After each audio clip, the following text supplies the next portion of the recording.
Buenos días a todos, estudiantes del primer año de metodología del SERP.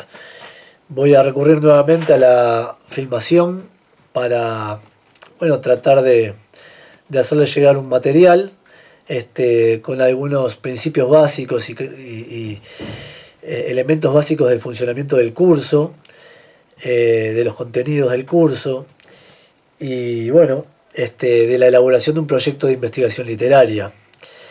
Lo que voy a hacer es leer un material que produje el año pasado, que se los voy a mandar por correo electrónico también, pero prefería leerlo e ir acotando en la medida que sea necesario. ¿Tá? Son 9 páginas, lo voy a dividir en 2 partes. La primera parte habla de los aspectos disciplinarios, la segunda parte habla de los aspectos didácticos. Vamos leyendo y voy a ir haciendo las acotaciones que me parezcan necesarias. Dice así, comienza diciendo: a lo largo de las siguientes páginas intentaremos mostrar los múltiples aportes que la elaboración de un proyecto de investigación literaria puede brindar a los estudiantes en el transcurso de su formación docente. La realización de un proyecto de investigación literaria es una actividad abarcadora en el requerimiento de 2 habilidades básicas, la lectura y la escritura. Potenciar el desempeño de los estudiantes en esas 2 habilidades básicas es el objetivo principal del curso. Es un curso que de alguna manera los exige en un primer encuentro con el profesorado elevar sus experiencias de lectura y de escritura, ¿tá? De acuerdo a lo que por lo general vienen o traen como antecedentes del bachillerato, salvo aquellos casos donde hayan realizado estudios previos, ¿no? Pero sí se van a encontrar con una exigencia y una demanda de lectura y de escritura inédita, digamos, en sus trayectorias. Podemos suponer el papel fundamental que desempeña el buen manejo de la lectura y la escritura para cualquier individuo en el medio letrado en que vivimos. Vivimos en un medio letrado que, aun siendo malos, buenos, peores lectores, ya vivimos, ya nacemos y pertenecemos a un mundo constituido por la palabra escrita. Y la palabra escrita determina nuestro funcionamiento, ¿tá? Es un mundo letrado en el que estamos inmersos. Ahora bien, para aquellos que deciden iniciar el camino de la docencia y en particular de la formación literaria, por supuesto que el requisito de la lectura y la escritura es más intenso, más fuerte, ¿no? Se deben de una forma especial a la escritura.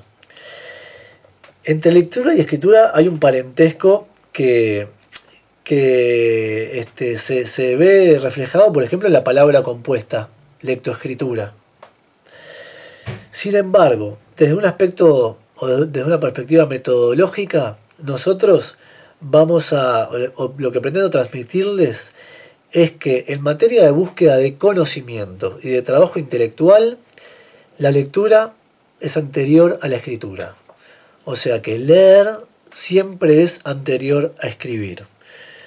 Por eso era estos tiempos que yo les había hablado de, una división del tiempo del curso en casi que partes iguales, pero una primera parte de lectura y una posterior parte de escritura. Otro concepto importante es el crecimiento cognitivo es un proceso paulatino de familiarización con lo novedoso.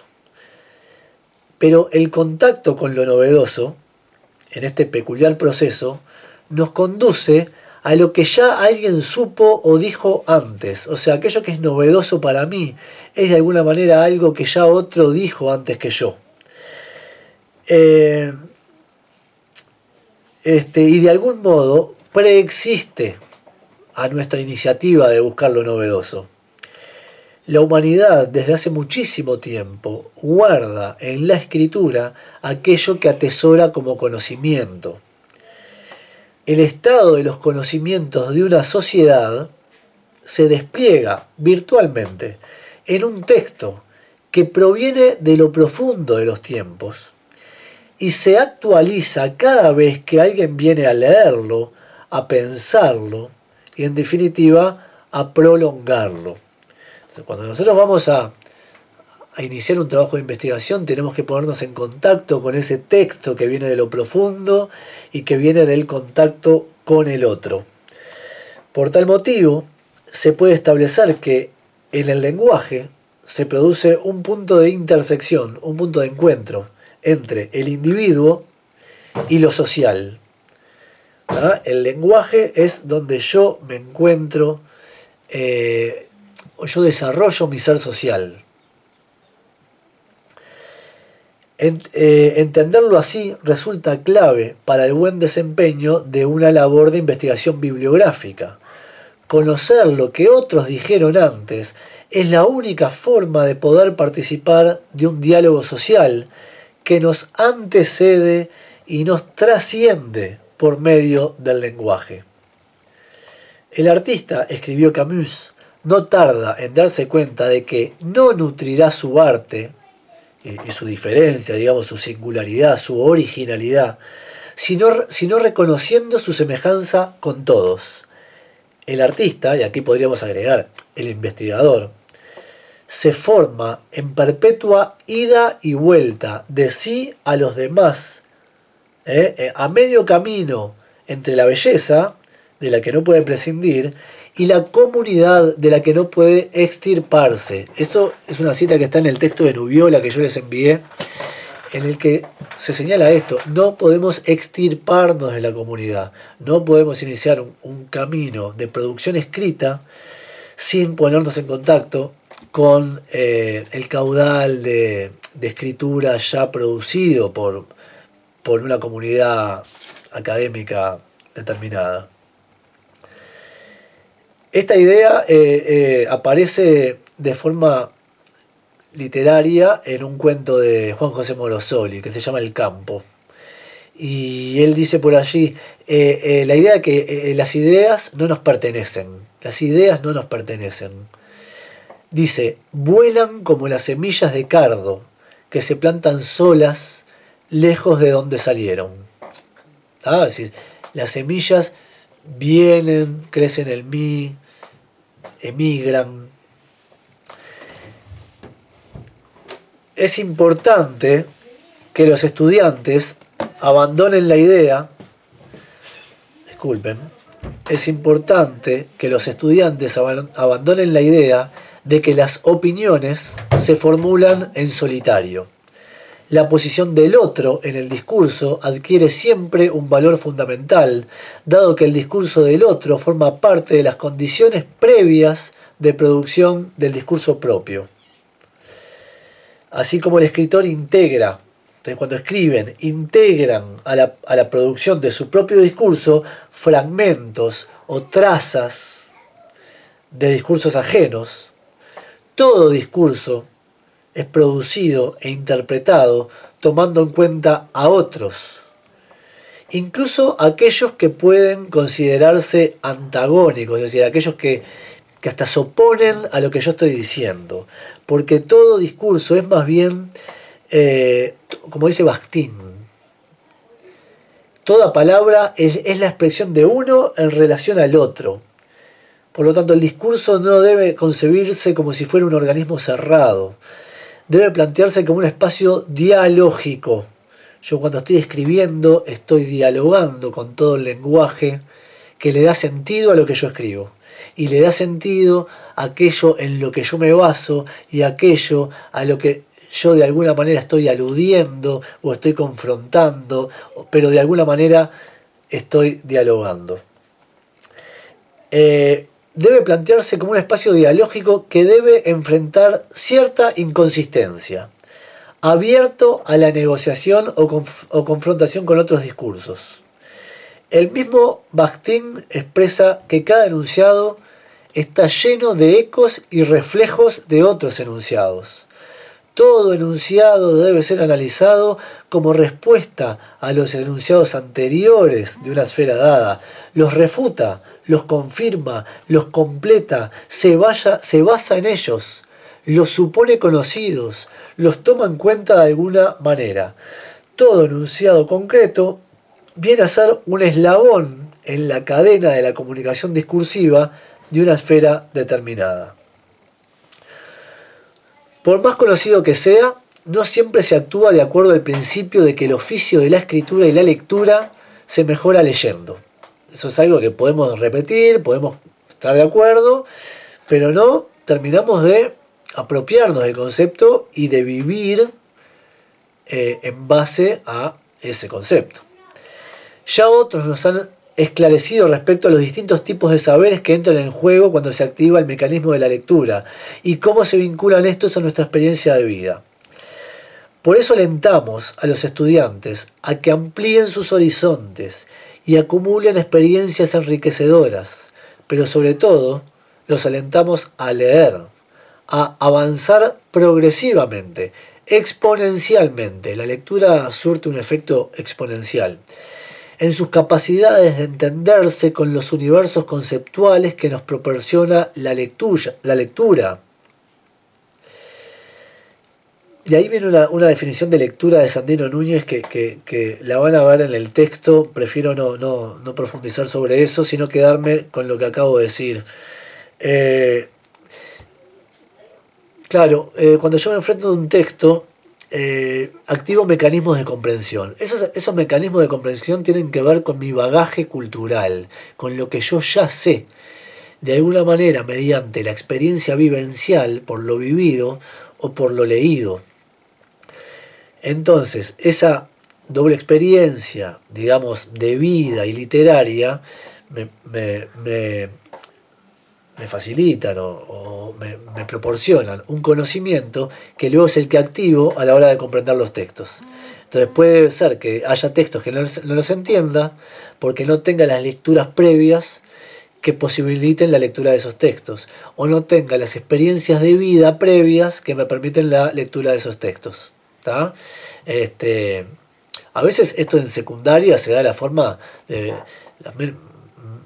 muy increíbles, ¿no? Casi inverosímiles, que de repente un estudiante no puede entender un texto porque no entiende qué significa un cuervo, supongamos, ¿no? O el valor de un cuervo como símbolo de muerte, ¿no? O nada, esos conocimientos que nos parecen como primarios, a veces faltan en ese colchón de significado que tenemos. Y bueno, eso dificulta que no podamos recibir la nueva información. Entonces, ¿cómo se soluciona eso? Y bueno, con más lectura. Tenemos que ir buscando textos más sencillos que luego van a hacer el piso, van a amortiguar las lecturas siguientes, ¿no? Más elevadas.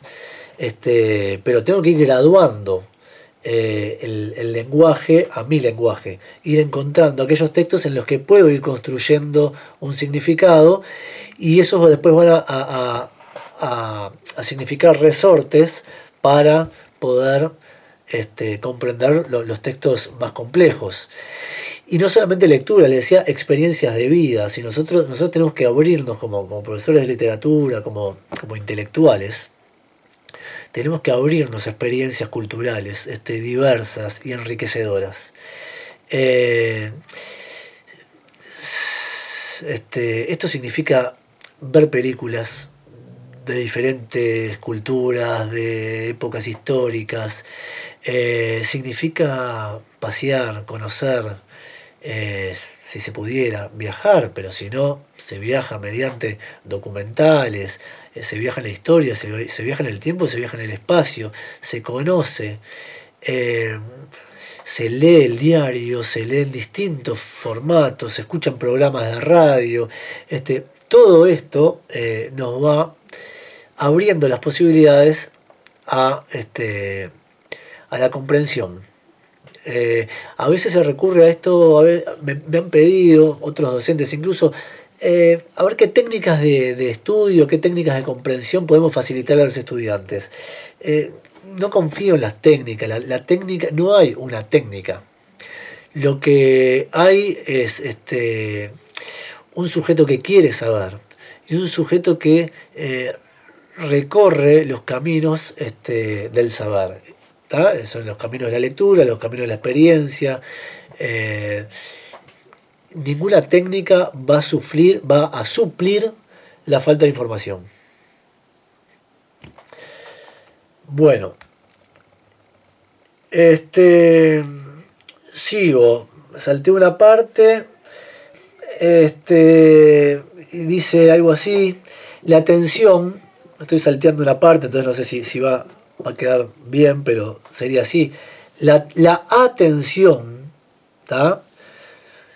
Esto está relacionado a lo que recién les decía. Solo el deseo y la disciplina nos pueden ayudar a educar dicha facultad. Es decir, bueno, se requiere más atención. ¿Y cómo, de dónde consigo atención? ¿Dónde la compro?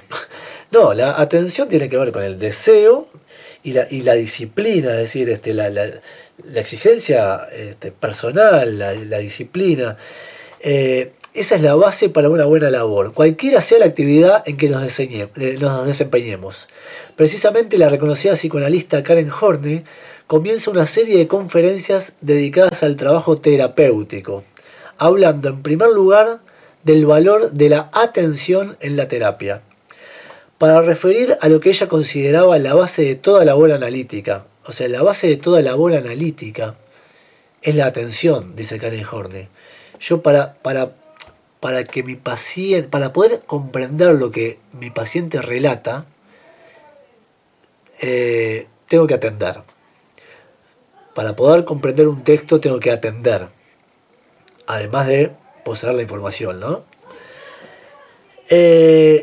Pero incluso atender para darme cuenta qué es lo que no estoy entendiendo. Esa es una de las cosas que más cuesta en ciertos niveles de lectura. Que el lector no es capaz de discriminar y de diferenciar entre lo que sí entiende y lo que no entiende. Y esa es la base de la comprensión.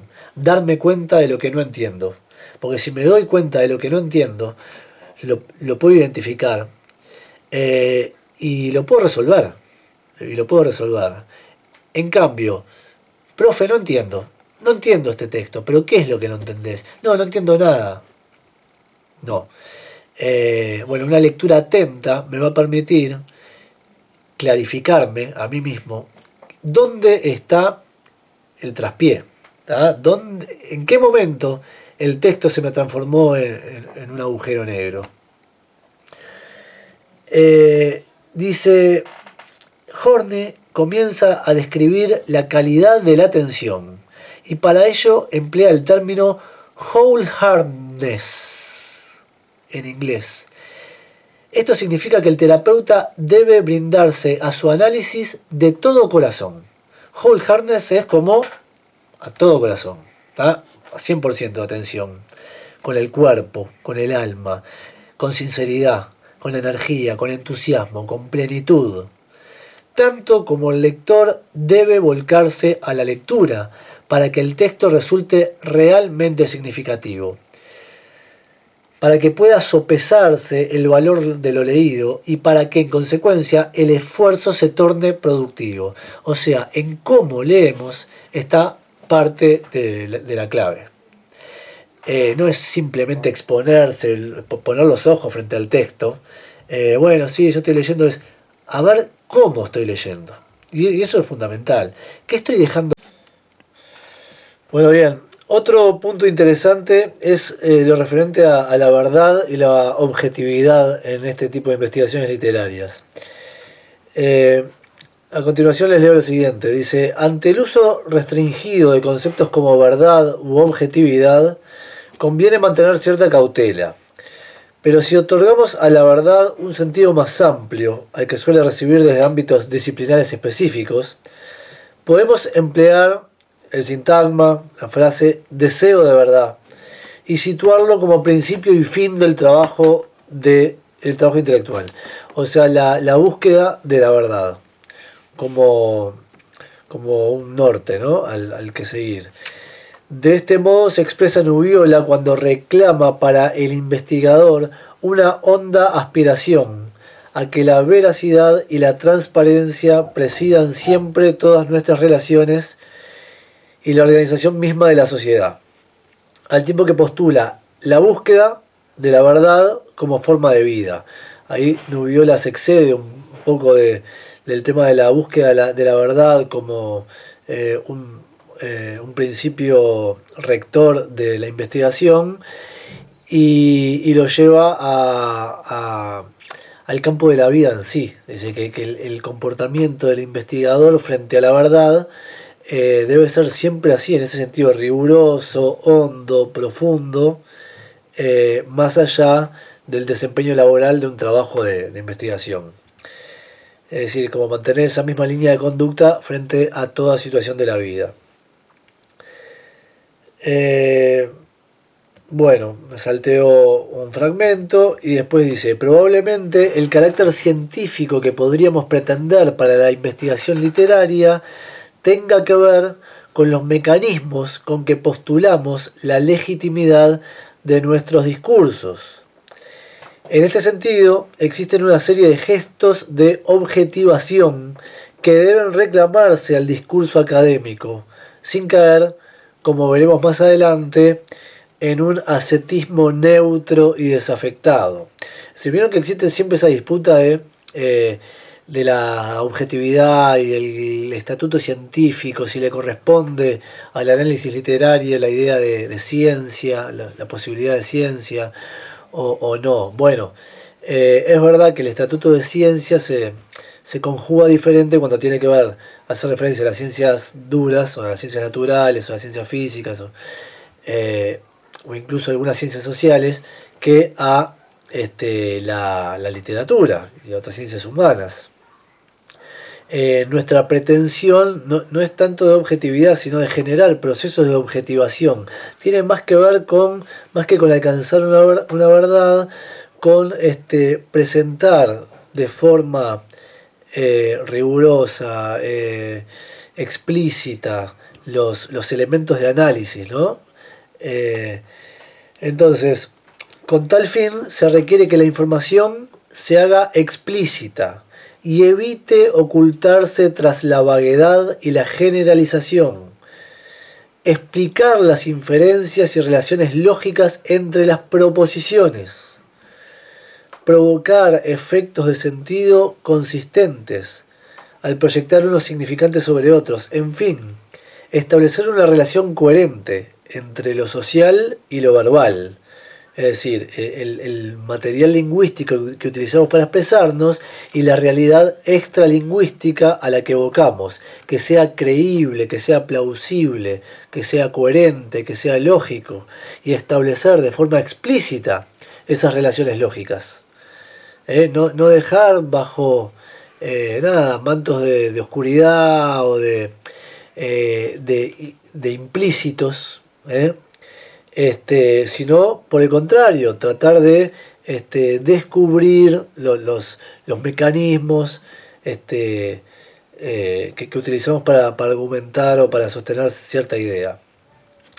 Tenacidad, fuste y franqueza, en palabras de Nubiola, resumen las características propias de la labor científica. Y esto es una cita de Nubiola.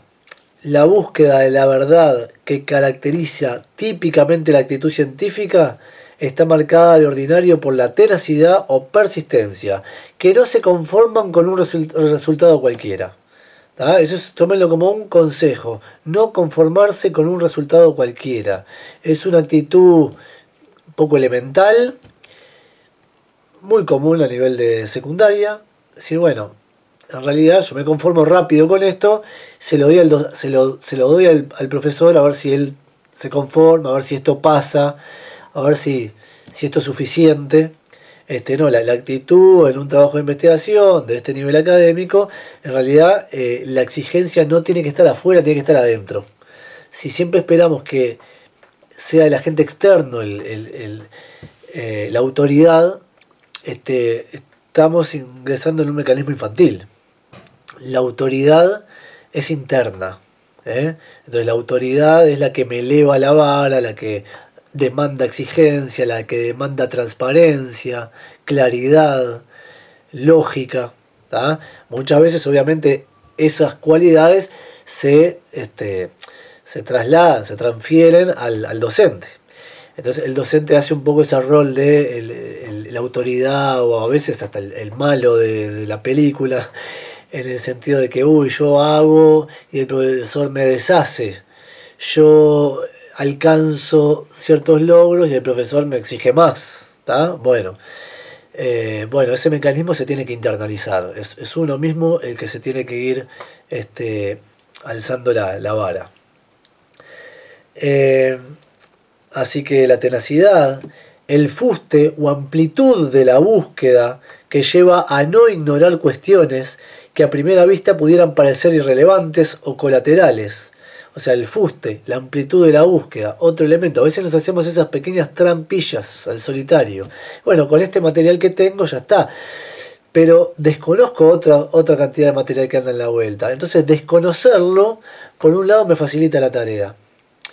Pero otro lado me quita autoridad, le quita legitimidad a mi argumentación, porque no estoy manejando todos los elementos, porque no estoy manejando suficientes elementos. Hay fragmentos discursivos que se me pierden porque opté, de alguna manera, a veces inconscientemente, a veces con cierto nivel de conciencia, opté por no encontrarlos, ¿tá? Por no salir a su encuentro. Entonces trabajo con un cúmulo medio limitado de información. Y la tercera cualidad, decíamos, la franqueza o candor en la comunicación, que mueve a poner los resultados voluntariamente a disposición de los demás. Esto es, a publicarlos señalando lealmente lo que uno ha aportado sin pretender que ha ido más allá de donde de hecho ha ido, ni que ha hecho más de lo que realmente ha hecho. Estas características de la actitud científica han de conformar también el trabajo de filósofo. En esto último tiene que ver con la transparencia, con la legitimidad, con la apropiación del discurso del otro, pero la apropiación legítima, ya veremos el mecanismo del plagio como apropiación ilegítima, ¿no? Y es bastante frecuente, a veces por desconocimiento, a veces por haraganería, a veces por viveza. Mal utilizar la información que correspondería haber transparentado, es decir, haber rendido cuenta de dónde la tomé. Sucede, por tanto, que el investigador literario no dispone de los mismos métodos y procedimientos objetivos para alcanzar un resultado como lo dispondrían las llamadas ciencias duras.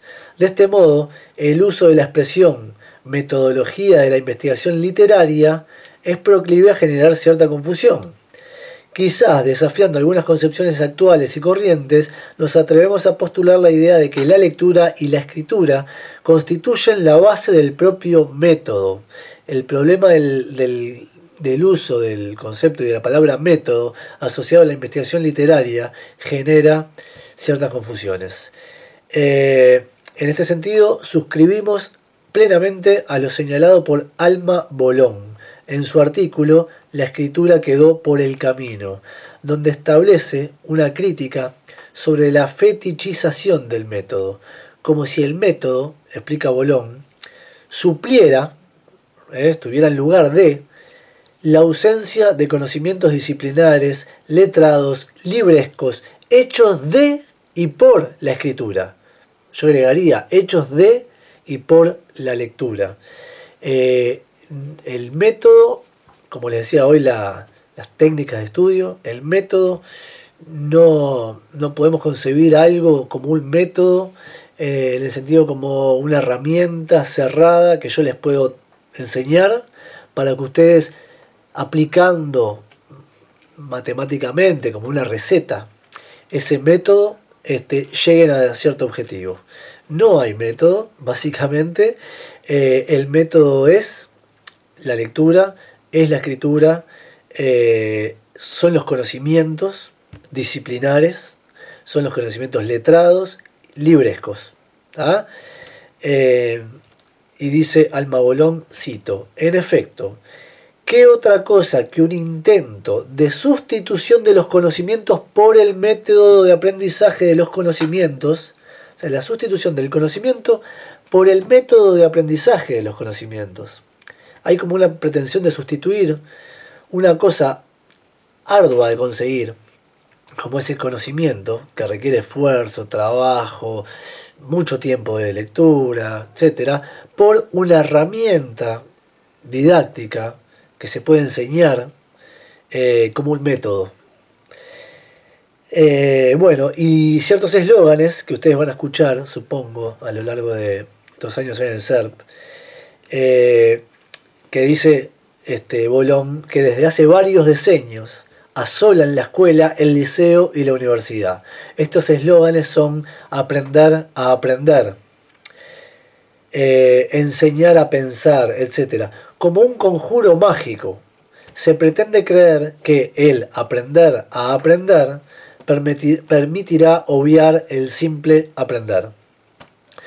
Si no tenemos un método que nos podamos enseñar a un estudiante para que aplicando ese método aprenda. No hay método, lo que hay es aprendizaje, y para lograr el aprendizaje hay que poner en funcionamiento una serie de dispositivos que tienen que ver con la atención, el deseo, el interés, el esfuerzo, la concentración, no sé si dije, pero principalmente y fundamentalmente el tiempo y el uso del tiempo. Cuestión a la que voy a abordar ahora en breves. La falta de lectura de los estudiantes a cambio de una actitud pasiva que espera recibir del docente un método, ¿no? Como un regalo o una llave o una lección que se pueda aprender o incluso memorizar. ¿Qué mejor? A veces esa actitud pasiva del estudiante que hemos construido también nosotros los docentes, de sentarse allí a que le den un método, a que le den un conocimiento que el estudiante pueda memorizar, conduce a importantes tropiezos en la elaboración de los proyectos.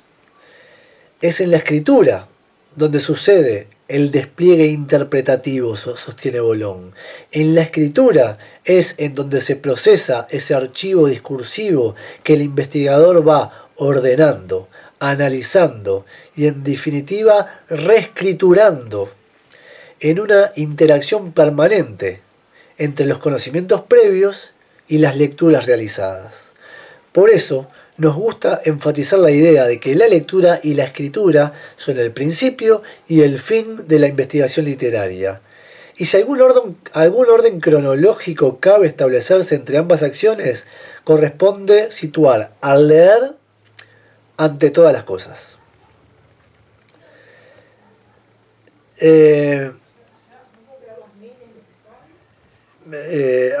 Hay una nota al pie referente a esto de un escritor que se llama Gabriel Said, de su libro Leer, que dice: la disciplina es buena al servicio del apetito, no en lugar del apetito. Si no hay apetito, no hay disciplina en el sentido de método o de técnica. Es el apetito el que construye sus propios métodos, sus propias técnicas. El que quiere saber abre los caminos, despliega las estrategias, los recursos, las herramientas para saciar ese apetito.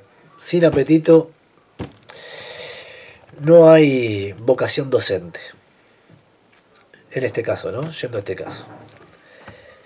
De acuerdo a Carlos Sabino, referente en materia de publicaciones sobre investigación, ningún esfuerzo de redacción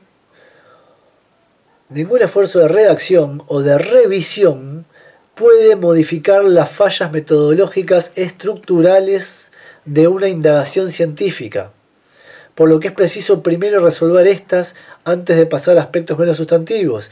Eso se los relataba yo creo que en un audio el otro día. Ningún esfuerzo de redacción puede modificar las fallas metodológicas estructurales. Por ejemplo, la ausencia de información, la falta de información, la falta de lectura. En el marco de una investigación literaria, lo que debe quedar claro es que toda insuficiencia proveniente de la etapa de la revisión bibliográfica no podrá ser subsanada ni siquiera mediante loables esfuerzos retóricos dirigidos a disimular las debilidades en el contenido. Resulta entonces necesario, como dijimos, abordar explícitamente la necesidad inexcusable e irreemplazable de la lectura, al momento de iniciar un proceso de investigación literaria, así como prevenir sobre algunos factores externos que intervienen negativamente sobre este aspecto crucial de la investigación. Y termino de leer este párrafo y termino por hoy.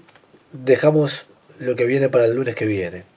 Determinar el método de trabajo es algo que debe depender del investigador, ya sea porque se trata de una cuestión que es psicológica y no técnica, ya sea por el desarrollo de la necesaria autonomía que debe adoptar cada investigador. Es decir, no esperen que el docente me diga cuándo leer, cómo leer, hasta... O sea, es el docente, es el investigador el que tiene que trazarse sus propios métodos de trabajo, ¿tá? Sus propios métodos de trabajo. Porque el investigador tiene que desarrollar su autonomía. No hay investigación sin autonomía, no se investiga por mandato, por orden. Pero al investigador autónomo conviene advertirle sobre los inconvenientes a los que se expone en la actual cultura de la comunicación y el entretenimiento. En tanto que vivimos bajo la consigna del imperativo de la comunicación, esto de que tenemos que estar comunicándonos, tenemos que participar en ese chat, tenemos que estar en Facebook si no desaparecemos, tenemos que estar en Instagram si no desaparecemos, tenemos que participar en los grupos de WhatsApp, responder, etc. O sea, es mantener vivo ese organismo, ese es el peligro, ¿no? Entonces hay que estar atentos frente a eso. Ojo, porque eso puede transformarse, vamos a decirlo claramente, en un letal enemigo de un trabajo de investigación o de una carrera profesional, como la elección de la docencia. Por lo tanto, es necesario la construcción de un ambiente de aislamiento e introspección, necesario para la emergencia del pensamiento, la comprensión lectora y el ejercicio de la escritura. Está resultando esto altamente dificultoso. Durante estos años hemos constatado en un número elevado de casos esa imposibilidad de cortar o abstraerse del flujo constante de mensajes y derivas mediáticas, ¿no?, que una lleva a la otra, que entorpecen en cierta medida la actividad intelectual.